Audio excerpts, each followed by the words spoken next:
आम आदमी पार्टी के बारे में कोई सीरियसली नहीं लेता है। और अशोक तंवर जी खुद का कोई हल्का नहीं है उनके पास, मेरे पे कमेंट करना छोड़ दें। और आम आदमी पार्टी अब आम नहीं रही, करोड़ों की पार्टी हो गई है। मैं 30,000 वोट से जीता था, भव्य उससे कहीं बड़ी जीत से जीतेगा। फिर कितनी कहीं बड़ी में? नहीं, कहीं बड़ी अभी कहना मुश्किल है, इलेक्शन शुरू हुआ। मैं आज की डेट में हम मेरे से फालतू वोट की लीड पे खड़े हैं, मेरा दावा है। और इससे भी इलेक्शन शुरू हुआ है, आगे आगे देखते हैं लीड कितनी बढ़ती जाती है। और मैं आपको लिख के दे रहा हूँ, जिस वक्त 10 बजे इनके लोग पोलिंग से भाग जाएंगे और काउंटिंग में 9 बजे इनके लोग काउंटिंग सेंटर खाली छोड़ के भाग जाएंगे। ये मेरा चैलेंज है। देखिए, बहुत आसान रास्ता है, आपके सामने उत्साह लोगों का देखने को आपको मिल रहा है। और जो आदमपुर हल्के की जनता चाहती थी उसी का सम्मान बीजेपी ने किया है। तो इसके लिए मैं माननीय नरेंद्र मोदी जी का, जेपी नड्डा साहब का, अमित शाह जी का, माननीय मनोहर लाल खट्टर जी का, ओम प्रकाश धनखड़ जी का, सबका आभार व्यक्त करता हूं कि इन्होंने नौजवान को टिकट दिया। और जो भारतीय जनता पार्टी की सोच है कि नौजवानों को आगे लेके आना है, उस सोच को एक बार फिर उन्होंने मोहर लगाई है। भगवंत मान ने पिछले दिनों कहा था कुलदीप जी 107 नंबर बंद होगी। मैं तो ये पूछ रहा था लोगों से, भाई इसमें कुलदीप सिंह के अलावा भव्य बिश्नोई का नाम भी जुड़ सकता है? नहीं, बिल्कुल। ये जो 107 नंबर दुकान है चौधरी भजन लाल जी की प्रतिमूर्ति आदमपुर हल्के की जनता मानती है। और उन्होंने जब उन्होंने 107 नंबर बंद करने की बात कही तो आदमपुर हल्के की जनता की भावनाओं को ठेस पहुंची।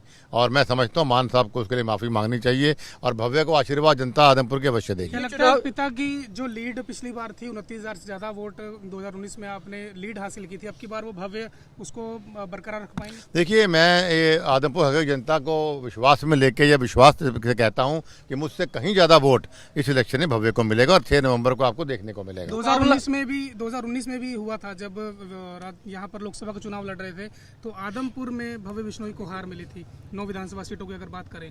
तो अब की बार लगता है कि जनता प्यार करेगी? देखिए, लोकसभा के बाद जब भी आपको टैली करते हैं तो अंतिम चुनाव से करते हैं। तो अंतिम चुनाव में हम यहाँ लगभग 30,000 वोट से जीते थे आदमपुर विधानसभा से, और उससे कहीं ज़्यादा वोट भव्य को मिलेगा, ये मेरा दावा है। मुकाबला कुलदीप जी किससे मानते हैं, कांग्रेस से आम आदमी से? एक से तो मानना ही पड़ेगा। एक तरफा चुनाव है ये। जब भी यहाँ चुनाव होता है, ये आदमपुर हल्के के मान और सम्मान का चुनाव होता है। तो आदमपुर हल्का वर्सेस अलग होता अदर होता है। इस बार भी वही है। और मैं समझता हूँ डिस्टेंट सेकंड और थर्ड का मुकाबला कांग्रेस और अदर पार्टियों में। आपने बार बार कहा कि गढ़ आपका है, बजनाल का गढ़ है, आपका गढ़ है, इसको कोई नहीं तोड़ सकता, इस पे कायम है? देखिए, मैंने ये बात कभी नहीं कही कि हमारा गढ़ है। हमें हमेशा ये बात कही कि आदमपुर हल्का आदमपुर का गढ़ है। वो लोग भूपेंद्र हुड्डा कहते हैं कांग्रेस जीतेगी, आम आदमी पार्टी कहती है आम आदमी पार्टी जीतेगी, और हम कहते हैं आदमपुर जीतेगा। तो इसलिए हमने हमेशा कहा कि आदमपुर हल्के अपनेपन की बात है। चुनाव ना भजन लाल जी का होता है, ना कुलदीप का, ना भव्य का। ये चुनाव आदमपुर हल्के का मुकाबला बाहरी लोगों से होता है और वो इस बार होगा। अशोक तंवर दावा करते हैं प्राथमिकताएं क्या रहेंगी? देखिए, मेरा प्रयास ये रहा भारतीय जनता पार्टी में जाने का। एक सबसे बड़ा कारण मोदी जी और खट्टर साहब की नीति से प्रभावित होने के अलावा ये भी रहा कि आदमपुर हल्के का विकास मैं चाहता हूँ। पिछले 2.5 साल में लगभग 325 करोड़ की परियोजनाएं मैंने लागू भी की और करवाए भी हैं काम। लेकिन जो ताबड़तोड़ काम चौधरी भजन लाल जी की सरकार में होते थे वो हम नहीं करवा पाए क्योंकि विपक्ष में थे। तो अभी प्रयास ये रहेगा अगले 2 साल के अंदर जो चौधरी भजन लाल जी का स्वर्णिम दौर था वो वापस लेके आए। उसके शुरुआत हो चुकी है। 530 करोड़ रुपए की योजनाएं मेरी ऑलरेडी मंजूर शुदा हैं। लेकिन हम टेंडर प्रोसेस में जाने से पहले आचार संहिता लग गई। कोई आदमी फाइल देखना चाहे मैं दिखा सकता हूँ। आज हम आदमपुर आए कुलदीप जी, तो सड़कें बड़ी खराब हैं, हालात बहुत खराब हैं। इत्तेफाक कितना रखते हैं कि वाकई हालात जो है आदमपुर के इस वक्त बद से बदतर हैं? नहीं, देखिए, आदमपुर के हालात बहुत बढ़िया हैं। सिर्फ आदमपुर की सड़कों की अगर आप बात कहें, क्योंकि रिवर लाइन बिछरी है यहाँ पे और बरसाती पानी निकासी का काम ऑलरेडी शुरू है। और सारे आदमपुर और जवाहर नगर की पीने की पाइपलाइन हमने बदलनी है। सड़कें 29 करोड़ 32 लाख रुपए की हमारे मंजूर हो चुकी हैं सड़कें आदमपुर की सारी। वो काम इसलिए नहीं शुरू हुआ क्योंकि खुदाई होनी है। अगर आप देखेंगे 3 तरफ ऑलरेडी बरसाती पानी की निकासी के पाइप डल रहे हैं और सीवर का, इसके बाद सीवरेज का पाइप डलना है, फिर दूसरे डलने हैं। तो सड़कें आज मैं 29 करोड़ की बनवा दूं, फिर हम उसको तोड़ें, फिर दोबारा 29 करोड़ का प्रोजेक्ट देना मुश्किल है। ये सारा मंजूर है सड़कें सारी। और मैं चैलेंज करता हूं कि दिसंबर से पहले हमारे तीनों परियोजनाएं, बरसाती पानी की निकासी, सीवरेज व्यवस्था, पीने की पानी निकासी और सड़कें ऐसी होंगी कि पेट का पानी नहीं हलेगा आप लोगों का। अब की बार उम्मीदें हैं आदमपुर की जनता को। वो कहते थे कि हम हमेशा विपक्ष में रहे, अब की बार सत्ता में आएंगे तो उनके काम हो सकते हैं। बिल्कुल, बहुत उनकी उम्मीदों पर खरे उतरे। देखिए, सबसे बड़ी उम्मीद लोगों को यही है कि पहला ये कि भाई भजनलाल परिवार का हमारा 54 साल का पारिवारिक रिश्ता है। आदमपुर से हमारा कोई राजनीतिक रिश्ता नहीं है, पारिवारिक रिश्ता है।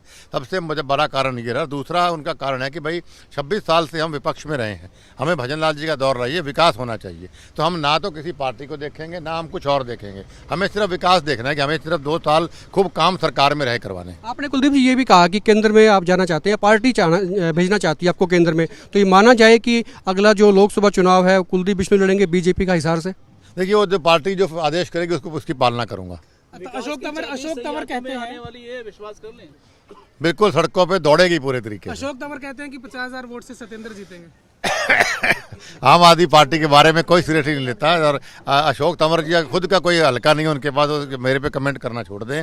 और आम आदमी पार्टी अब आम नहीं रही, करोड़ों की पार्टी हो गई है, क्योंकि आम आदमी पार्टी ने करोड़पति को टिकट दे दी तो करोड़ों की पार्टी होगी, आम आदमी पार्टी रही। और सबसे बड़ी बात, आम आदमी पार्टी का हरियाणा में कोई वजूद नहीं है। एक कमेंट जेपी को लेके भी वो आप पे बड़ा अग्रेसिव रहते हैं और ये माना जा रहा है कि कांग्रेस से जेपी आ सकते हैं, तो क्या कहेंगे उनको लेके? देखिए कांग्रेस पार्टी एक कैंडिडेट को डिसाइड करने की हिम्मत नहीं कर पा रही है, क्योंकि उनको निश्चित हार दिख रही है। तो लेकिन अगर भूपेंद्र सिंह हुड्डा को मैं फिर चैलेंज दोहराता हूं, उन्होंने कहा है कि मैंने बहुत विकास किया अपने 10 साल की सरकार में, तो क्यों ना खुद चुनाव लड़े, क्यों विलंब हो रहा है? कोई सब कैंडिडेट पीछे भाग रहे हैं कि उनको पता निश्चित हार है। तो जनता फैसला कर दे कि 10 साल की सरकार में इस आदमपुर हल्के के साथ जो शोषण उन्होंने किया उसका बदला भी जनता ले लेगी, या अगर वो कहते हैं विकास मैंने किया उसको स्टैंप लग जीत का जाएगा। मार्जिन क्या रहेगा, क्या मानते हैं? देखिए मैं 30,000 वोट से जीता था, भव्य उससे कहीं बड़ी जीत से जीतेगा। फिर कितनी, कहीं बड़ी में नहीं कितना कहीं है, बड़ी क्या अभी आंकड़ा कहना आप- मुश्किल है, आप इलेक्शन बता शुरू हुआ। पाएंगे? मैं आज की डेट में हम मेरे से फालतू वोट की लीड पे खड़े हैं, मेरा दावा है, और इससे अभी इलेक्शन शुरू हुआ है, आगे आगे देखते हैं लीड कितनी बढ़ती जाती है। और मैं आपको लिख के दे रहा हूँ, जिस वक्त 10 बजे इनके लोग पोलिंग से भाग जाएंगे और काउंटिंग में 9 बजे इनके लोग काउंटिंग सेंटर खाली छोड़ के भाग जाएंगे। ये मेरा चैलेंज है।